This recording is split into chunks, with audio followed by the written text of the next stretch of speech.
All right. Hello, everyone. Welcome to Keen On, and your mind is not playing tricks on you. I am David Mascriotra, guest host today.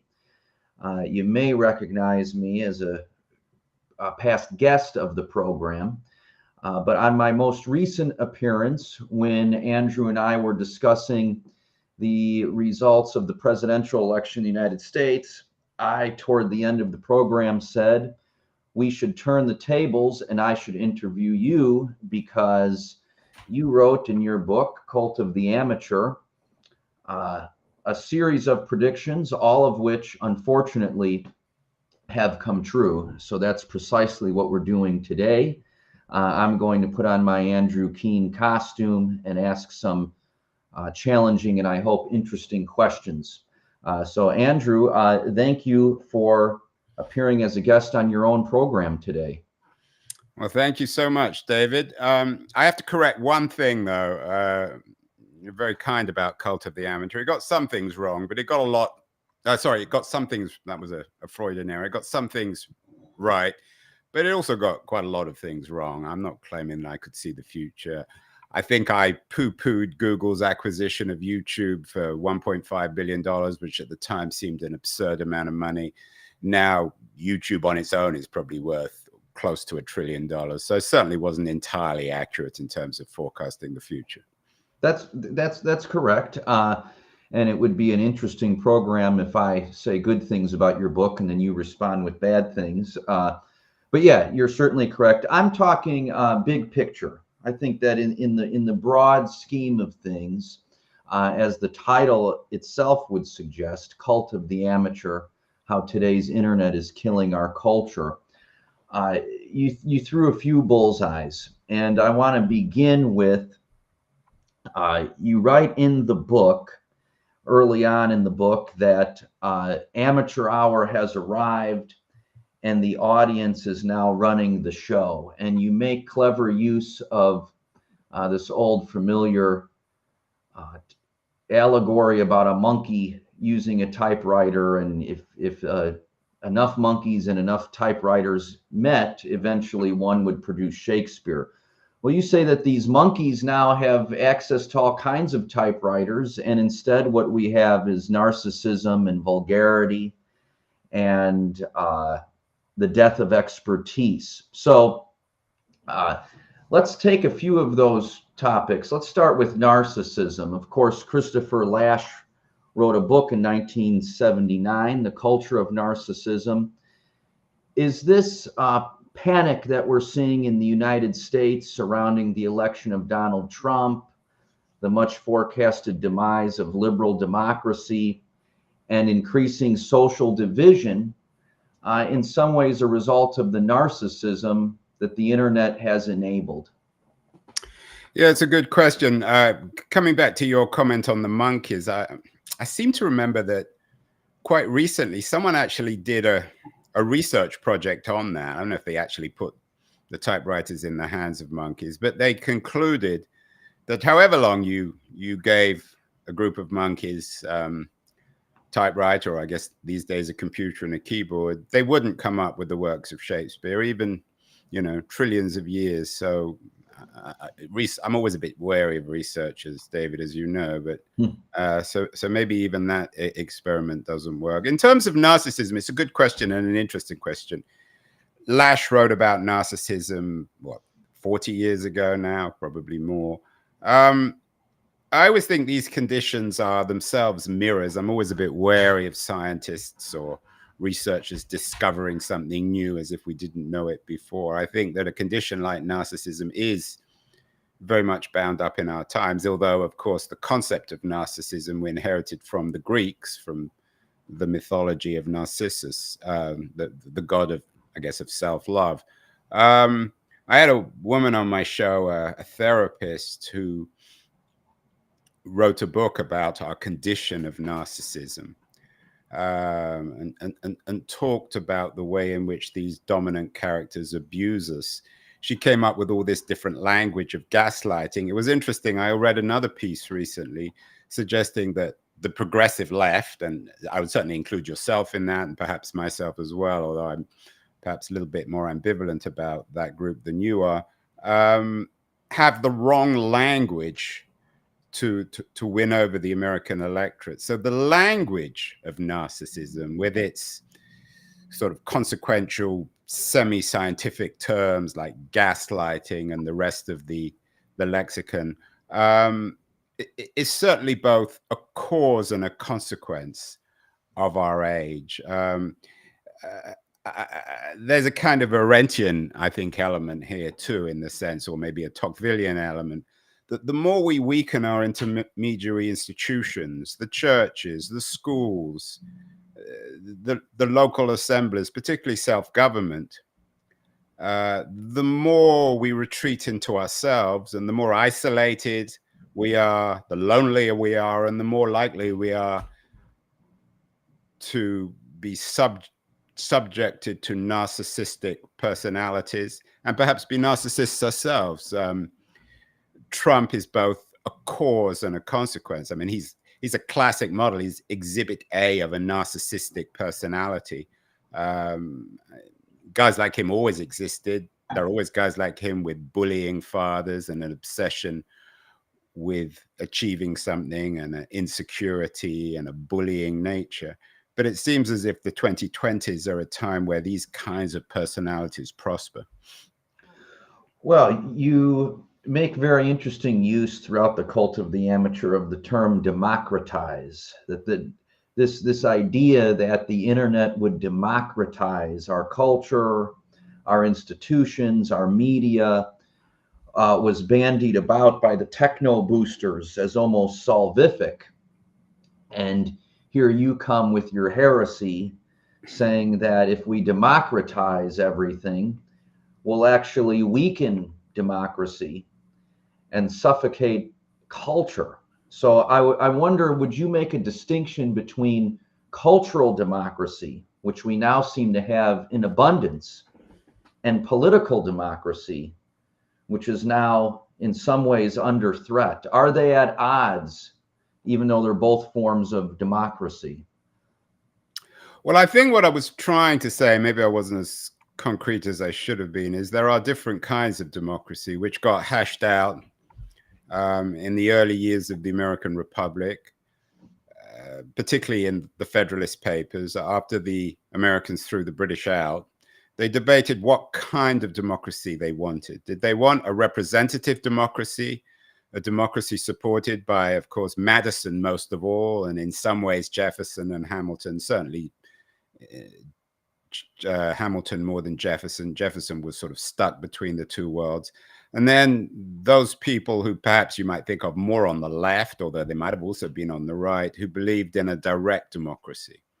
And so what I was trying to say in Cult of the Amateur is that this is not a new argument. You can have elites in politics or in culture and still maintain an accessible democratic system. So you need gatekeepers, if anything, to actually maintain democracy. In the Cult of the Amateur, I haven't read it for many years, so please remind me if I'm wrong. I know you had the misfortune of having to read it for this show, which was very generous of you. I talk about the value of gatekeepers, of their role in actually providing access. So I know you're a big fan of Bruce Springsteen. You're very familiar with a lot of the history of American culture. You remember, of course, the figure in the music business who discovered Bruce Springsteen. Who was it, David? John Hammond. Right, and I write about John Hammond. John Hammond not only discovered Springsteen, but Dylan and a number of other remarkable artists. Aretha Franklin. Yeah, Aretha. I mean, it's just an incredible array of artists. So in a sense, I guess Hammond is an elite because everyone had to go through him. He saw many, many acts. He decided who had value and who didn't. Maybe some slipped through the net with him. Maybe there's an undiscovered Aretha Franklin or Dylan or Springsteen out there who didn't get discovered by Hammond. Maybe he had a bad night or a couple too many drinks or something. But basically, the value of gatekeepers is they maintain democracy. So that I think is what the founders of the American Republic, or the Federalists at least, understood. And I think Madison summed that up best. So the argument in Cult of the Amateur, as I said, maybe I didn't make it perhaps as clearly as I should have, was an argument in favor of representative democracy and against direct democracy. And of course, I was writing in 2007. That's 10 years before the catastrophe of plebiscitary democracy in the UK that created Brexit, and the increasingly plebiscitary nature of Western democracies. So I think that there's I don't know if it's an irony, maybe it's more of a paradox at the heart of democracy or democratic theory, is you need elites, you need gatekeepers to maintain it.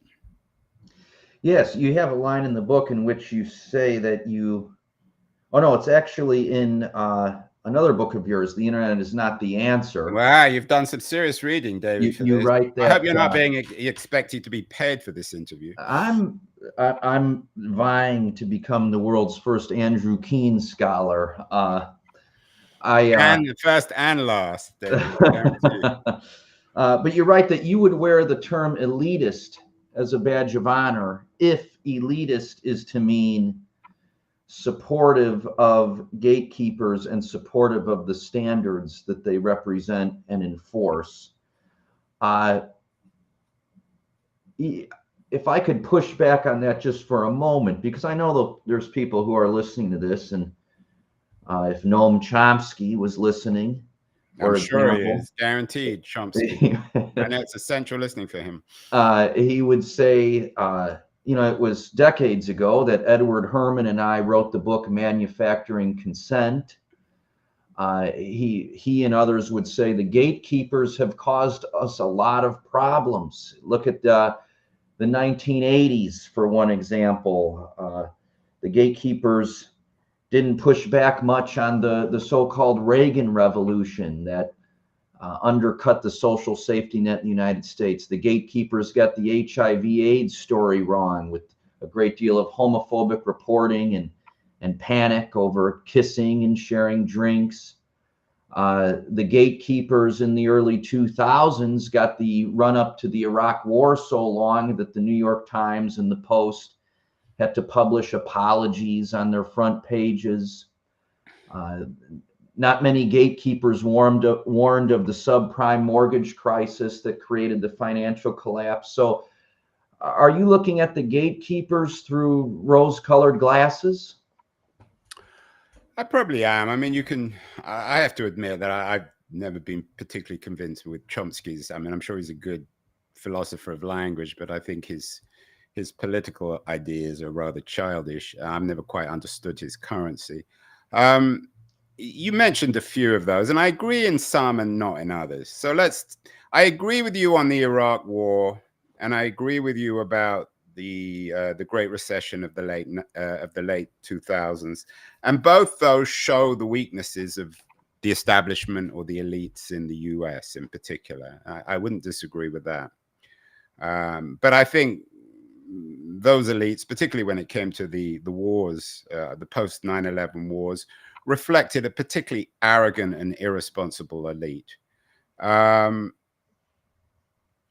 But let's use the other example. You mentioned the AIDS epidemic.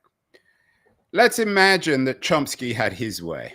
Let's imagine that you had the AIDS epidemic and you didn't have a scientific establishment. You had everybody weighing in, articulating their vision. We had a nation of RFK juniors.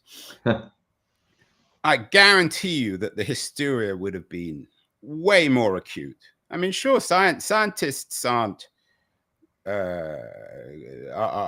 perfect. They're capable of error. Nobody knew what the AIDS epidemic was. It took a while to figure it out. And then, of course, they came up with a cure for AIDS, which at the time seemed inconceivable. The same was true of COVID. So I would agree in part, but I think that reflects the crisis of the American elites. But when it comes to science in particular, I would disagree. I think when you put when you put decisions in the hands, I use this word carefully without trying to get into trouble, of the monkeys, then you would have utter hysteria. Imagine if we hadn't had any Anthony Fauci's in 2020. I mean, that's what Trump seemed to want. He seemed to think that he knew more. I mean, Trump is the quintessential monkey. So imagine if we didn't have a Fauci saying, well, you might need to wear masks. I'm not entirely sure. And this can be passed on. And we're not entirely clear. And we had rabble rousers, plebiscitary rabble rousers, Roman emperors or wannabe Roman emperors like Trump saying, oh, blaming it on immigrants or their pets or the Chinese or some other sort of insanity, then things would have been significantly worse. So I wouldn't say you're entirely wrong, David, but I do think that Chomsky argument is childish and has never been proved. There are no examples in history of direct democracy effectively working for long periods. I can't think of any. You always need elites who mediate between the people and the law, now, particularly in politics, but also probably in culture. Well, for the record, I share your point of view. I was playing devil's advocate. I can't have anyone walking away from this video confusing me with a populist. Well, don't you? Do you agree with me on Chomsky? I mean, I've never understood why he's such a big deal. When it comes to politics, I can't comment on his linguistic philosophy.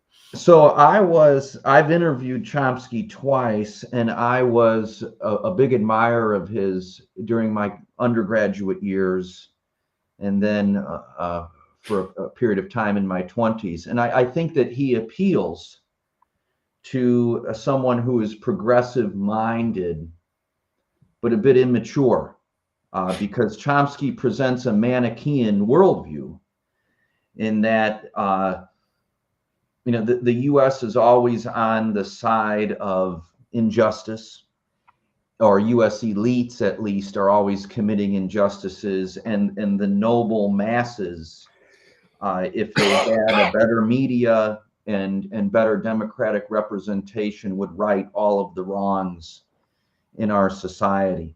Yeah, and I think it's worth noting that the American, especially when it comes to foreign policy, I mean, the record of American elites is pretty poor from Vietnam to the post 9/11 wars, even to the current situation, both in Ukraine and Israel, Gaza. So I'm certainly not defending the elites universally. That they're quite capable, but at the same time, I think it's also worth noting here that when you don't have elites, it's not clear who's responsible for mistakes. At least when it came to Vietnam, we could blame LBJ and McNamara. I've done some shows on that. They were the so-called smartest guys in the room who turned out to be the dumbest guys in the room. When you have direct democracy, who do you blame? The people? And then what do you do? Cancel the people? Well, we should certainly look at elites with nuance and ambivalence, as you're suggesting. But one thing that's happened that the cult of the amateur predicted, whether you want to claim a crystal ball or not, is the undermining of expertise and the loss of faith in expertise. That's in science. We saw a good bit of that during the COVID years. It also is in journalism. So Pew Research recently released a study indicating that about 20% of Americans now routinely obtain their news and commentary from TikTok. For Americans under the age of 30, that number jumps to 40%. So rather than the proverbial Woodward and Bernstein, you're listening to some influencer such as Joe Rogan bloviate about a topic he knows very little. I mean, in defense of TikTok, I'm not sure how active Rogan is on TikTok. No, he's not. I'm talking about more broadly that what we have happening in our society now is, well, I'll frame it in a question instead of ranting about it. Do you agree that one of the problems facing our society, and to a lesser extent other Western societies, is an increasing cynicism towards experts and an increasing gullibility towards so-called influencers like Rogan? Yeah, I think I may have in some ways changed my mind since the book. So much has happened since. I mean, I think you have to distinguish Rogan from the people on TikTok. And I think you also have to define or redefine what you mean by news. I mean, what do you mean by news? What's going on in the world? I mean, people, I'm not sure people go on to TikTok and think to themselves, well, I need to know what's happening now in the American election or in the Ukrainian war or what's happening in Gaza. So I'm going to check out TikTok. Well, I think that if we could just narrow it to younger Americans, college students around that age, none of them by their own admission, none is too strong, but very few by their own admission look at newspapers, look at more traditional sources of news and commentary. Instead, they obtain most of their information and insight or lack thereof from social media. So that's what I'm referring to. That major shift in consumption from the American voter, particularly those under the age of 30, maybe even under the age of 40. So it's a skepticism, it's a lack of trust in the media, which of course I'm doing my How to Fix Democracy series. It's going into its 6th or 7th year next year, and we're focusing on the crisis of trust. Yeah, it's a really interesting question.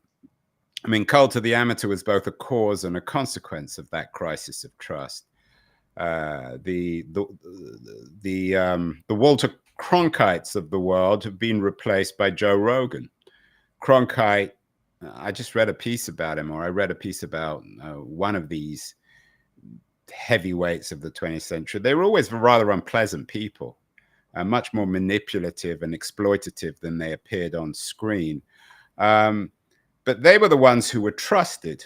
And now we have it's a different kind of trust. I think with Rogan, I mean, I'm not an expert on Rogan, but I think people trust him in a different way. They don't trust him in what he says. I'm not sure if he actually ever really says anything, but they do trust him in his ability to ask the difficult questions or the impertinent questions or the obnoxious questions, which is why I was very disappointed that Harris decided, or the Harris team decided not to appear on the Rogan show. To me, it speaks of the archaic and rather pathetic nature of her campaign, that she or somebody in her campaign chose not to appear on Rogan. I don't have a problem with Rogan. I think that shock jock culture existed before the internet.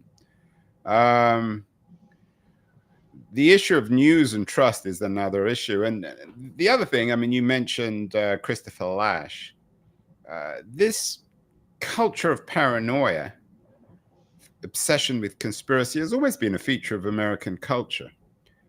So the more I think about what's happened over the last 30 or 40 years with the internet, the more I begin to suspect that there are other forces as well, that we shouldn't just blame everything on technology. I mean, before the invention of the internet, you still had this, as Douglas Hofstadter has argued so wonderfully, you still have a culture of paranoia, of conspiracy. Sorry? Richard Hofstadter. Oh, sorry, Richard Hofstadter. Is there a Douglas Hofstadter? I don't know where the Douglas. Probably somewhere. Yeah, probably, maybe his son. But anyway, Richard Hofstadter so famously argued. And Hofstadter it's a question of scale, I guess. We use this term in Silicon Valley, scale. So back then, you could only sit around in a cafe or at your home and conspire or be anxious about a group of people who you thought were destroying the world. Now you could just go on TikTok or X and find it. But with Rogan, I mean, Rogan is really now old media, I think. I mean, he's replaced those elites. He's the new Walker. For better or worse, I'm not necessarily a big fan, although I'd like to have his audience. People trust him. I think the problem is what happens after Rogan. Especially with AI, when you don't even know who the people are behind this media. At least we know there is someone called Joe Rogan. We know where he's coming from. We know where he broadcasts from. We know his interests, his ideologies. So I'm less concerned perhaps with him in 2024 than I am with other forces. So you made an interesting comment that referring to Hofstadter, that much of this is already not Douglas. This was Richard, right? Right. Yes, Richard. That most of this is part of human nature. Well, American human nature in particular. Hofstadter, of course, wrote famously about what was the I forgot the essay title, David. I'm sure you remember it. Well, he two classics, especially now, Paranoid Style in American Politics. Yeah. And anti-intellectualism in American life. Yeah, and he was, of course, part of that school. Daniel Bell, Christopher Lasch, all these people. Yeah. When you talk about my prescience, I was writing on their shoulders back in 2007. I wasn't always familiar with all their work, but I don't think I was saying anything different from what Lasch and Bell and Hofstadter were all warning about in the 50s and 60s. Well, maybe it seems what you argued in The Cult of the Amateur, and you could correct it now if you've amended your view. But yes, paranoia is part of human nature, particularly in the US. Anti-intellectualism is a dominant strain of American culture. But you quote Marshall McLuhan at one point in the book, who most famously said the medium is the message. And McLuhan was interested in how, regardless of content, a technological communicative medium exerts an influence over a society. And I'm also reminded of the comic writer Fran Lebowitz, who said that people were naive enough, some people, to believe that if you gave everyone the internet, everyone would become Michelangelo. But she said instead, everyone's watching porn and playing video games because that's human nature. Most people aren't Michelangelo, regardless of the tool at their disposal. So is what the internet did is enhance people's base instincts, that with the absence of these elites and the gatekeepers, what happens is most people behave according to their nature. And we're learning that that's paranoid, anti-intellectual, and amateurish. Yeah, I think what the internet did was the original title of Cult of the Amateur, which actually was a title that I inadvertently stole from Nicholas Carr. It was the title of one of the chapters in the book. And the publisher said, "Oh, you need to call it Cult of the Amateur." And I said, "Well, that's not my term. That's Nick Carr's." And they said, "Well, you can have it, and you better write to Nick." And he was never very happy. He's remained a friend now. The original title of Cult of the Amateur was The Great Seduction.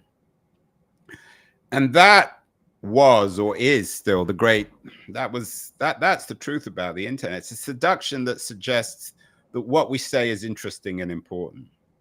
Now, as humans, I guess we all think what we think and say is interesting and important. And maybe if we don't, we have other conditions which are equally worrying. But the problem is it gave the illusion or the delusion that we can count, that we make a difference, that what we think and say will change the world, and that other people would be interested in what we think and say. But actually, the consequence of the internet is the reverse.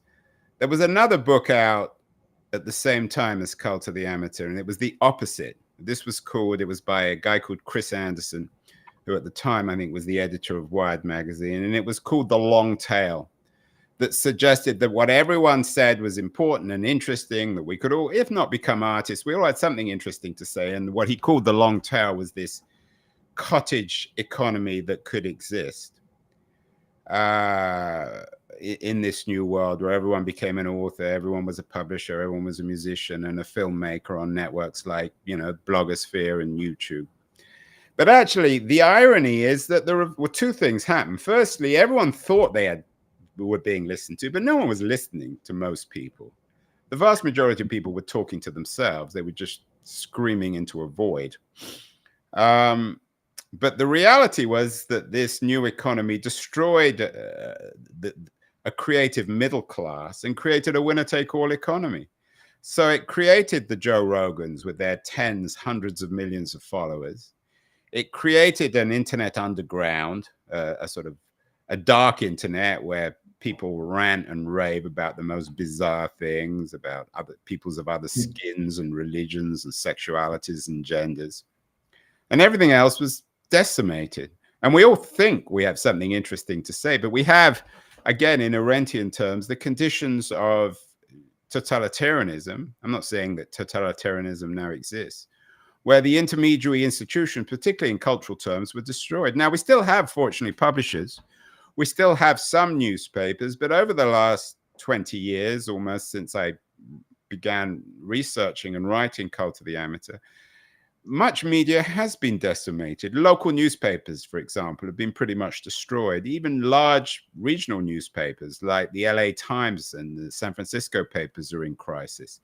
The publishing industry has been boiled down to the dominant four. And the same is true of the music industry, has been completely decimated.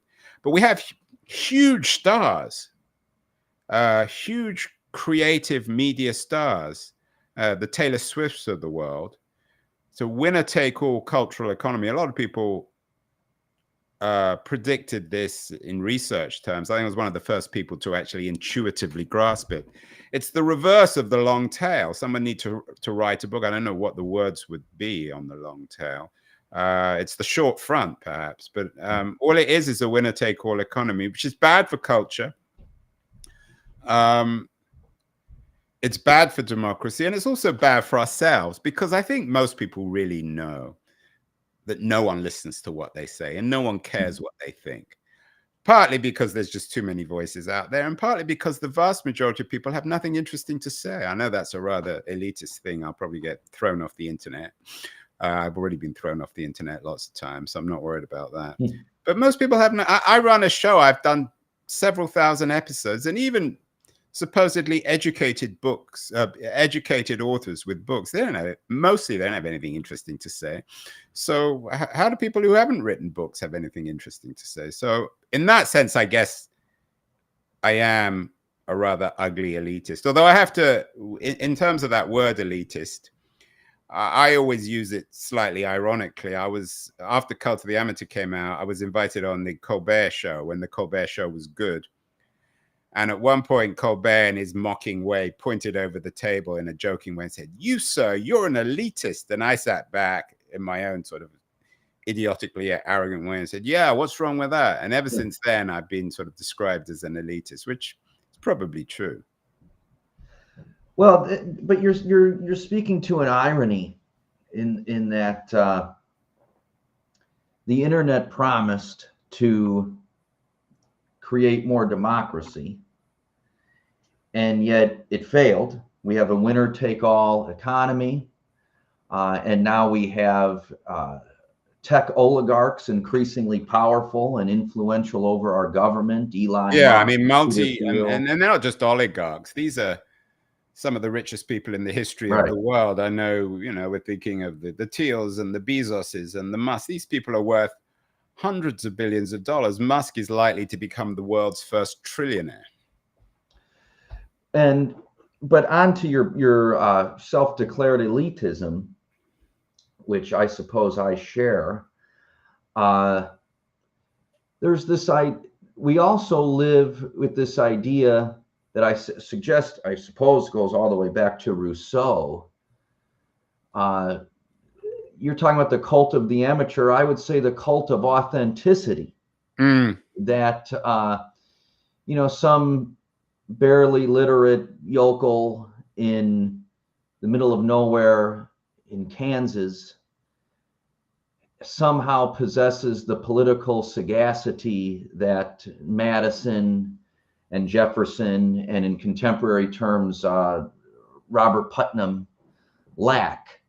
And therefore, we're all living within this cult of the amateur and cult of authenticity, because there's a cacophony, as you suggest, and in that cacophony, it's very difficult for people who actually have something to say to be heard. Yeah, I'm thrilled you picked on Rousseau. I don't like him either, and I think a lot of the troubles of our age can be traced back to Rousseau and his cult of authenticity. I mean, Rousseau argued famously, I think, most of all in Emile and in all his work, that the less you know, the more you know. Mm-hmm. Yeah, the noble savage. Yeah, which of course is satirized perhaps best in an odd kind of way in Huxley's Brave New World. And talk about hysteria and conspiracy theory. I mean, Rousseau would have loved the internet. He would have been felt totally at home. He had all sorts of theories. He was the Donald Trump of the age. No one took, I mean, he was a very talented guy, but no one took him seriously in Paris. I think Voltaire or the others dissed him, which made him angrier and angrier. I mean, he was a remarkably talented man and a wonderful writer. I mean, whether you like his ideas or not, he articulated them in a brilliantly compelling way. But I agree. I think another of the dangers is the book could have easily been called, rather than The Cult of the Amateur, The Cult of Authenticity. That's why I'm always, if there are certain words people use, and if they use them seriously, then I dismiss them automatically. So authenticity is a word. I always associate that word with Arianna Huffington, another mogul who became a mogul using the language of democracy with her Huffington Post. I think now she's schmoozing with Sam Altman at OpenAI. We have to be really very careful about idealizing lack of knowledge and suggesting that that there's something noble about not knowing. Well, Bill Clinton, just a few days ago, said politics is the only enterprise where you prove authenticity by not knowing anything. Yeah, although he's not an example of that. I mean, he was a remarkably talented politician, Oh, a no, Rhodes Scholar and a policy guy. expert. Mm-hmm. I think he mean, means what it's become, what it is now. yeah, I mean, Trump's taken it to an extreme form where his brand is based on boasting about not knowing anything. He wouldn't even pretend he knows anything. I mean, Reagan, I think, created a kind of art, but it was in some ways an attractive art. He certainly knew more than he appeared to know, because he didn't appear to know anything, and he ran a relatively tight ship. But on the other hand, David, I mean, you're right on all this, but then of course our elites have turned people off. The other extreme is the Pete Buttigieg model of the Harvard PhD who spends 10 years at McKinsey and then brings their wisdom to hand it down to the masses. And that's as much of a turnoff, I think, as Rousseau's cult of the noble savage. Well, you framed it as the dictatorship of experts versus the dictatorship of idiots. And I suppose, yeah, and we of course need to navigate between, I can't pronounce the Greek meaning. What is it? Scylla and Charybdis of those two. I mean, that's the challenge for all of us to navigate our societies between those two extremes, which are both ludicrous and dangerous. Well, to that point, most of the solutions you delineate in the cult of the amateur are no longer actionable. Because and you're being very polite. I mean, the solution section was terrible even at the time. I mean, and the only reason I put it in because the publisher requires, I'm sure you've done books, and they always say, well, you got to finish with some solutions, and I had no solutions. And the solutions I come up with, I haven't read them for many years. I don't think I even read it when it came out, but it was they kind were of particularly bad in that book, I think. Well, to that point, then, what's our future? Is it some cyberpunk dystopia?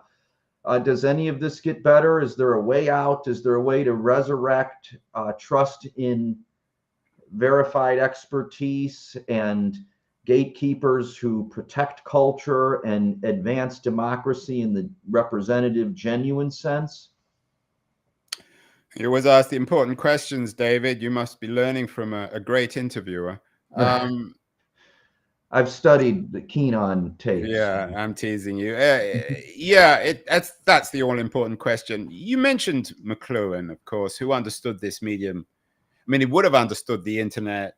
He died in 1980, but he would have I mean, he basically predicted. A lot of people predicted the internet. I always think Borges as well predicted the internet, but McLuhan predicted it before anyone. He would have been entirely unsurprised by any of this. It was interesting. One of McLuhan's most sophisticated interpreters these days is an old friend of mine, Douglas Rushkoff, a New York media theorist, much published, much loved guy. I was in New York this week and I interviewed him for the show. The interview will be coming out later this week. And he made a really interesting remark. And Rushkoff always understands the world. He's always a couple of steps ahead of everybody else. And he simplifies things. And he made it in a McLuhanite way. And this was his remark. What he said about AI, he said, because at the end, I asked him the same question that you asked me.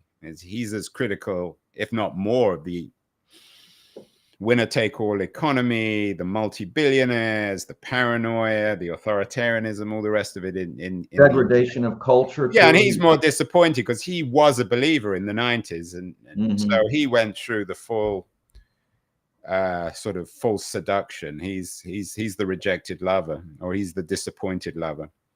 But he made a really interesting remark, which I'm still trying to process, but I think in its own way is very profound. I said to him he needs to write a book about it before other people steal it. I've already stolen it. At some point, I'll probably conveniently forget that he used the term first, just like Cult of the Amateur was you have to write Nick Carr's term, and now it's mine. But he said about AI is that AI is the first native internet app. And I'm not entirely sure what he meant by it, and maybe he isn't entirely sure, but I think he's onto something there. And I think just as now everybody has written off the internet, now the zeitgeist has shifted so dramatically and everyone thinks big media is a catastrophe. I actually think that there's something in this idea of AI, of the internet finally having something in the form of AI where some of its promise when it comes to decentralization and democracy can be realized. So I'm not entirely sure how it's going to work out. I'm not going to make a fool of myself and guarantee that AI will save the world or save democracy or culture or ourselves.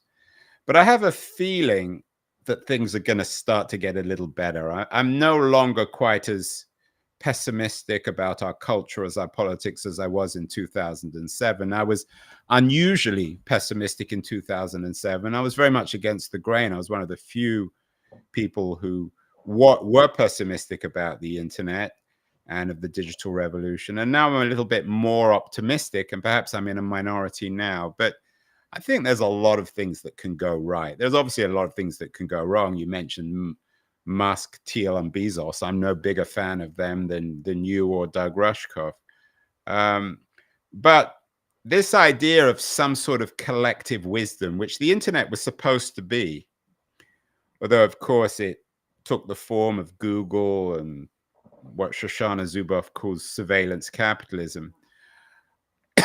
I hope that we as humans can learn from our mistakes. I think Winston Churchill, I hate quoting Churchill, but I've got sucked into it here. Churchill famously said, I can't remember the exact quote about Americans, but he always said something about America. Is America it always does the right thing after choosing to do the wrong thing several times. Yeah, after exhausting all the other options. Yeah, or something like that. And I think that may be true. I think we've hopefully learned a lot from the last 30 or 40 years and all this failed promise in a way, winner-take-all economy. And I think people are also tired of hysteria. I think if social media was suddenly taken away, was banned or eliminated, I don't think that many people would actually care anymore. They're sick of it.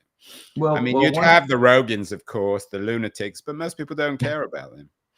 Well, one thing that I've observed with my students, I teach undergraduate students, is 10 years ago, they were all eager to defend social media. Now, even though they're all still hooked on it, they recognize that it's awful. but they're just like an addict who can't put down the bottle or the syringe. So in a way, that's progress. Yeah, that's progress. And it's also worth noting, and this was something I did predict, I didn't write the book about it, there was a couple of very successful books, is that what we've seen over the last 40 years is the reappearance of analog and the value of analog. It got manifested certainly in the craze for vinyl, which has saved the music business. It destroyed CDs, but it saved the CD industry. But it's now the most lucrative side of the music business. The book business has always survived. People still buy books. Bookstores still do well.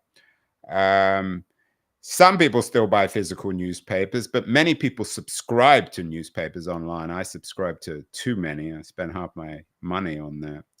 So I think there is a value. I mean, I guess that's not really the cult of the analog, but I do think that young people appreciate more and more analog things.